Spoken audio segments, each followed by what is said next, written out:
नमो भगवते वासुदेवाय। नमस्कार दोस्तों, आज के इस वीडियो में हम बात करने वाले हैं आषाढ़ पूर्णिमा, जैसे कि गुरु पूर्णिमा के नाम से भी जाना जाता है। साल 2025 में कब पड़ने वाला है, दिन और वार क्या होगा, पूजा का शुभ मुहूर्त क्या होगा, पूर्णिमा की तिथि कब से लेकर कब तक रहने वाली है, स्वामी सत्यनारायण भगवान का व्रत एवं कथा हमें किस समय करना चाहिए, इस दिन विशेष उपाय क्या है जिन्हें करने से लक्ष्मी की प्राप्ति होती है, तथा चंद्रमा की पूजा किस प्रकार से इस दिन करनी चाहिए, और इससे जुड़ी हुई छोटी छोटी जानकारियां और भी हैं जो आज के इस वीडियो में हम जानेंगे। आइए वीडियो को हम स्टार्ट करते हैं।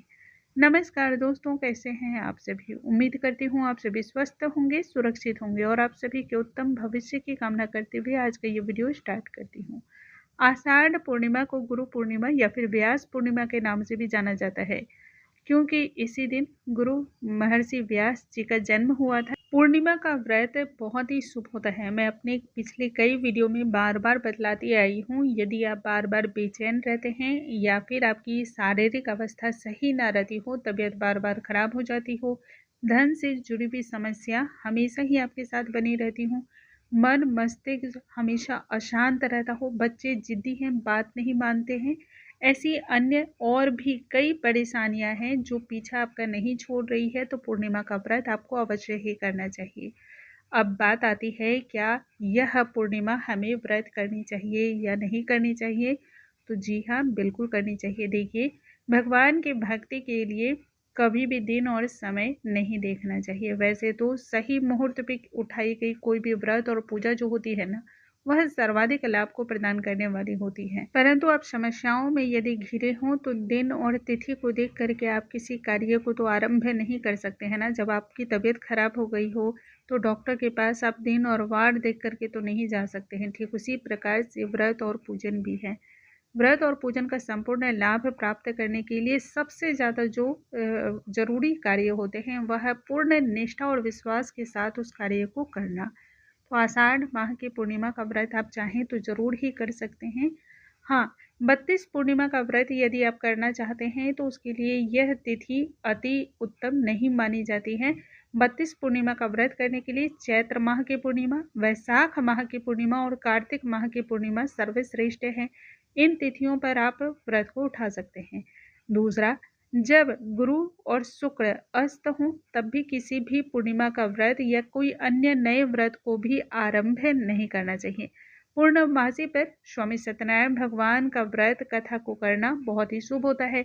शिवलिंग की पूजा करना और चंद्रदेव की पूजा करना अति ही श्रेष्ठ माना गया है। पूर्णिमा का दिन माँ लक्ष्मी को समर्पित होता है, तो धन धान्य प्राप्ति के लिए माँ लक्ष्मी की पूजा करना, स्वामी नारायण की पूजा करना भी श्रेष्ठ होता है। तो देखिए, जितना अधिक आपसे धार्मिक कार्य हो सकते उतना अवश्य ही करना चाहिए, लेकिन यदि जो कार्य आपसे छूट जाए तो उसको लेकर के मन में बहुत अधिक संचय भी नहीं करनी चाहिए। आषाढ़ माह की पूर्णिमा तिथि का प्रारंभ 10 जुलाई की देर रात्रि 1:38 पर होने वाला है एवं पूर्णिमा तिथि की समाप्ति 11 जुलाई की रात्रि 2:08 पर होने वाली है।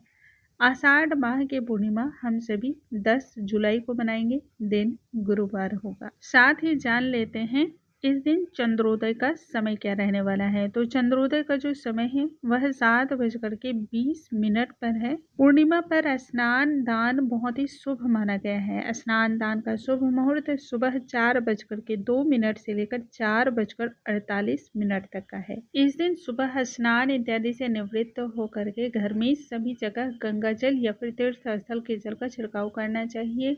सूर्य नारायण भगवान को सफेद तिल डाल करके जल अर्पण करना चाहिए। घर के देव स्थल में शुद्ध घी का या फिर तिल के तेल का दीपक प्रज्वलित करें और व्रत का संकल्प लें। यदि व्रत न करना चाहते हो तब आप वैसे भी पूजा कर सकते हैं। शुद्ध और सात्विक भोजन को ग्रहण करके भी व्रत किया जाता है, तो उस प्रकार से भी आप व्रत और पूजा कर सकते हैं। भगवान श्री हरि को विभिन्न प्रकार से अभिषेक करें। माता लक्ष्मी का अभिषेक करना चाहिए। जल, दूध, दही, घी, शक्कर, शहद, पंचामृत, गन्ने का रस, ईख के रस जो होते हैं उनसे, इत्र के रस से, तो इन सभी चीज़ों से अभिषेक करने से जो है ना लक्ष्मी की प्राप्ति होती है। तो इस प्रकार से अभिषेक कराने के पश्चात वस्त्र अर्पण करें, तिलक लगाएं, तिलक लगाने के पश्चात इत्र अवश्य ही अर्पण करें। पूर्णिमा का दिन है, इस दिन माँ लक्ष्मी इत्र अर्पण करने से बहुत जल्द प्रसन्न होती है। लक्ष्मी नारायण दोनों की पूजा उपासना करनी चाहिए। भोग में पूड़ी और खीर बहुत ही ज्यादा इस दिन अर्पण करना शुभ माना गया है। कहते हैं इससे इहलोक और परलोक दोनों में सुख की प्राप्ति होती है। तो भोग में खीर तो अवश्य ही बनाएं, या फिर यदि आप कुछ बना नहीं सकते हैं तो दूध से बनी हुई मिठाइयाँ भोग में अर्पण करनी चाहिए। धूप दीप अर्पण करके व्रत की कथा का श्रवण करें। अंत में आरती करके क्षमा याचना करनी चाहिए। संध्या को जब चंद्रोदय हो तब चंद्रमा को अर्घ्य प्रदान करना चाहिए। स्टील या फिर चांदी का पात्र लेकर के उसमें जल दूध मिश्रित करके रख लें। थोड़ा सा उसमें शक्कर डालें, सफ़ेद पुष्प सफ़ेद तिल डाल करके चंद्रमा को अर्घ्य दें। धूप दीप अर्पण करके और उसके बाद जो है ना थोड़ी देर चंद्रमा की रोशनी में बैठनी चाहिए। यदि संभव हो सके तो ओम चंद्र चंद्राय नमः, ओम सोम सोमाय नमः, इन दोनों मंत्रों में जो भी आपको सरलता से लगे उस मंत्र का जप करने से भी कुंडली में चंद्रमा की स्थिति मजबूत होती है। चंद्रमा की रोशनी में बैठ करके थोड़ी देर इस मंत्र का जप या फिर ध्यान अवश्य ही करना चाहिए। इसके बाद ही आपको अपने व्रत को खोलना चाहिए। इस दिन 108 अखंडित चावल के दाने शिवलिंग पर अर्पण करने से भी लक्ष्मी की वृद्धि होती है, अथाह लक्ष्मी की प्राप्ति होती है। आषाढ़ माह की पूर्णिमा के दिन तुलसी के पौधे में, पीपल के पौधे में, गौशाला में, शिवालय में दीप का दान अवश्य ही करना चाहिए।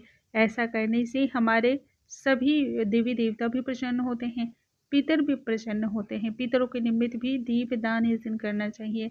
देखिए दीप दान की महिमा तो इतनी अधिक बतलाई गई है ना कि मैं उसके लिए एक अलग से वीडियो भी बना दूँ ना तो भी कम पड़ जाए। दीपदान की महिमा इतनी होती है।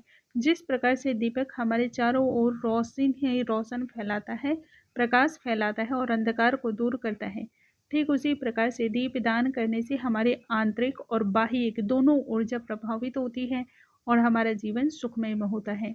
हमारे साथ साथ हमारे पितरों को भी इससे बहुत अधिक प्रसन्नता होती है। दीपदान करने से हमारे जो पीढ़ियाँ होती हैं उन्हें भी इससे सुख की प्राप्ति होती है।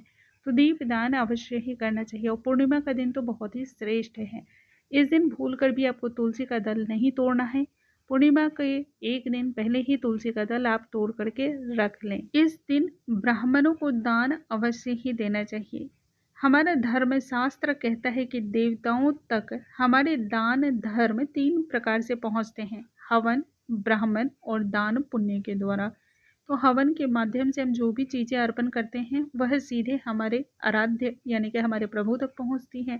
ठीक इसी प्रकार से ब्राह्मणों को दिया गया दान और पुण्य जो है ना वह सीधे हमारे भगवान तक पहुंचता है।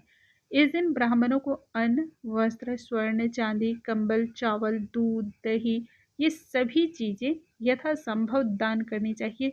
दान प्रसन्नता पूर्वक करनी चाहिए और फिर ब्राह्मण के चरण स्पर्श करके आशीर्वाद लेना चाहिए।